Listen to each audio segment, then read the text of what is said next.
এজন্য নিজেদের বাচ্চাদেরকে আখেরাতের বাদশা বানাবেন তো? বানাবেন? এখান থেকে গেছিলাম, বানাবেন কিনা? বানাইলে লাভ কি? আরে আপনি দুনিয়া থেকে চলে যাবেন, নবীজি বলেন আউওয়ালাদিন সালিহিন ইয়াদউলাহ, আখেরাতের ফসল লাগানোর গাছ তো বন্ধ হয়ে যায় মৃত্যুর সাথে সাথে, কিন্তু তৃতীয় অপশন হলো সুসন্তান দুনিয়াতে রেখে গেছে। সুসন্তান কাকে বলে? আল্লাহর নবী বলেন ইয়াদউলাহ, যে সন্তান জীবদ্দশায় মা বাবার খেদমত করে, মা বাবার জন্য দোয়া করে, দুনিয়া থেকে মা বাবা চলে গেলে মা বাবার জন্য হাত পেতে দোয়া করে, কান্নাকাটি করে, আমল করে পাঠায়। বুঝাইতে পারছি? এই জন্য সুসন্তান রেখে যেতে রাজি আছে কিনা? হুজুর সবাই কি আর আলেম বানাইতে পারবে? আমিও বলি পারবেন না, তবে একটা জিনিস পারবেন। আল্লাহ নবী আমাদেরকে যেটা শিখিয়ে গেছেন সেটা হলো, তুমি তোমার বাচ্চাকে ইঞ্জিনিয়ার বানাও, ডাক্তার বানাও, ব্যারিস্টার বানাও, মিনিস্টার বানাও, প্রফেসর বানাও, পেশাজীবী বানাও, যত কিছু চাও তাই বানাও, কোনো আপত্তি নাই, কিন্তু সবার আগে তোমার বাচ্চাটাকে তুমি মুসলমান বানাও। কি বানাও? মুসলমান। এজন্য আমরা বলি 3 বছরের জন্য ছোট্টবেলায় আপনার বাবুটাকে আমাদের নুরানি মক্তবে দিয়ে দেন। কয় বছর? মাত্র 3 বছর। এই 3 বছরে আপনার বাচ্চা কোরআনে কারীম শুরু থেকে শেষ পর্যন্ত সহিশুদ্ধভাবে পরিপূর্ণ পড়তে এবং লিখতে শিখবে। আপনার বাচ্চারা দৈনন্দিন যত দোয়াগুলা আছে সেইগুলা শিখবে। আপনার বাচ্চা ইসলামের মৌলিক বিধিবিধানগুলোকে, ফান্ডামেন্টাল বিষয়গুলোকে শিখবে। আপনার বাচ্চা মা বাবা এবং গুরুজনের সাথে কি আদব কায়দা দেখাতে হয় হাতে কলমে তা শিখবে। আপনার বাচ্চা মানুষের মতো মানুষ হবে। তার সাথে সাথে আপনার বাচ্চা জানাজার নামাজের তরিকাগুলোও শিখবে। এবং আপনি যদি খোদা না খাস্তা মারা যান, আপনার কলিজার ধনটা আপনার জানাজার নামাজ পড়াইতে পারবে।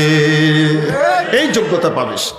সাথে সাথে ক্লাস 1, 2, 3 স্কুলের এই 3 ক্লাসের বাংলা, ইংরেজি, অঙ্ক, এই 3টা সাবজেক্ট তো পড়বে। লস না লাভ? তারপরে আপনার বাচ্চাকে আপনি চাইলে হাফিজি পড়ান, আলেম বানান, বা যদি না চান আপনি ইঞ্জিনিয়ার বানান, ডাক্তার বানান, আপনি ব্যারিস্টার বানান, অন্য কিছু বানান, আপনার বাচ্চাটা মুসলমান হয়ে গেছে। বুঝাইতে পারি নাই? তো দিব তো ইনশাআল্লাহ বাচ্চাদেরকে। আল্লাহ কবুল করেন বলি আমিন। আল্লাহর হাবিব সাল্লাল্লাহু আলাইহি ওয়াসাল্লাম এজন্যই বলে দিলেন আদ-দুনিয়া মাযরাআতুল আখিরাহ, দুনিয়া হলো আখিরাতের শস্য ক্ষেত্র। এটা ক্ষেতের মধ্যে যথাসময়ে যে ব্যক্তি ফসল লাগায় সেই ফসল সে সময় মতো ঘরে তুলে, ঠিক কিনা? আল্লাহ বললেন কুল্লু নাফসিন যায়িকাতুল মাউত, প্রত্যেককে মৃত্যুর স্বাদ গ্রহণ করা লাগবে। ওয়া ইন্নামা তুওয়াফাউনা উজুরাকুম ইয়াউমাল কিয়ামাহ, দুনিয়াতে যে নেক কাজ বদ কাজ যাই করেছো না কেন, কিয়ামতের দিন পরিপূর্ণভাবে তোমাদেরকে তা বুঝিয়ে দেওয়া হবে। ফসল পুরা পাবা। কি বাবা? যা লাগাইছো তাই পাবা।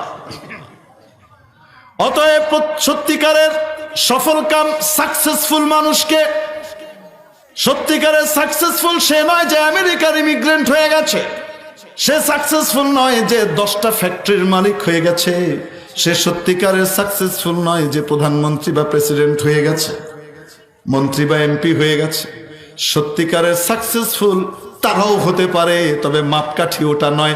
মাপকাঠি হলো ফামান যুযযিহা আনিন নার, যাকে কিয়ামতের দিন জাহান্নামের আগুন থেকে মুক্তি দিয়ে দেয়া হলো, ওয়া উদখিলাল জান্নাতা ফাকাদ ফাস, জাহান্নাম থেকে মুক্তি দিয়ে দেয়া হলো, তোমাকে জাহান্নামে যাওয়া লাগবে না, যাও তুমি জান্নাতে চলে যাও, আমার মেহমানখানায় চলে যাও।